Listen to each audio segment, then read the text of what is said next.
Spike qui a débuté sa carrière en Suisse sur la neige où il a été invaincu. Et ensuite, hormis deux défaites, hormis deux deuxièmes places, il n'a que des victoires. Voilà l'autostart qui accélère.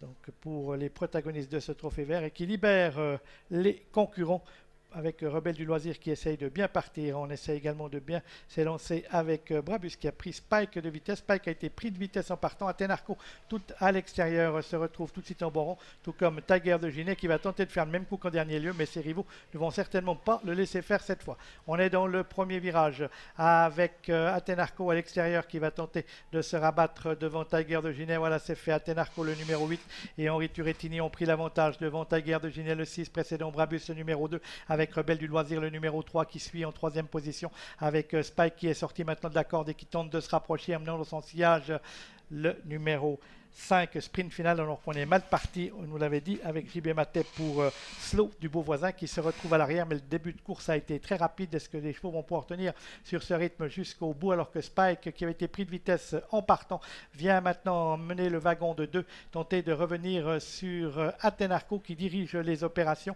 avec également Slow du Beauvoisin qui a recollé maintenant au peloton, mais qui est toujours à l'arrière-garde.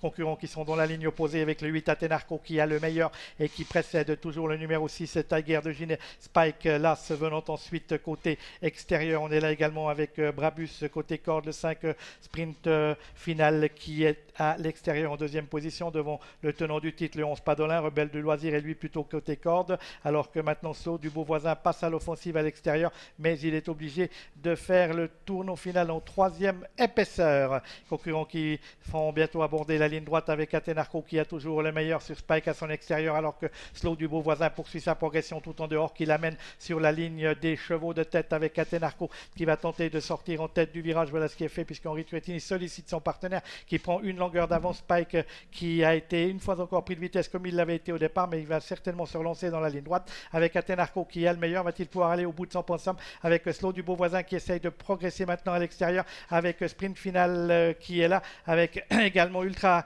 Classique qui progresse, le numéro 10 à l'extérieur. Atenarco, le numéro 8, l'écurie Turettini. Henri Turettini à son subki qui a toujours le meilleur à 200 mètres de l'arrivée. Il y a Atenarco qui va tenter de fêter une nouvelle victoire, lui qui avait déçu en dernier lieu. Atenarco a toujours le meilleur, alors que sprint final fournit un beau sprint pour tenter de revenir maintenant sur Atenarco, avec Atenarco le numéro 8 qui a toujours l'avantage jusqu'au passage du poteau. Oui, voilà, c'est fait. Premier le numéro 8 Atenarco, deuxième gros outsider le 5 sprint final, troisième place pour le tenant du titre Padolin devant le numéro 10 Ultra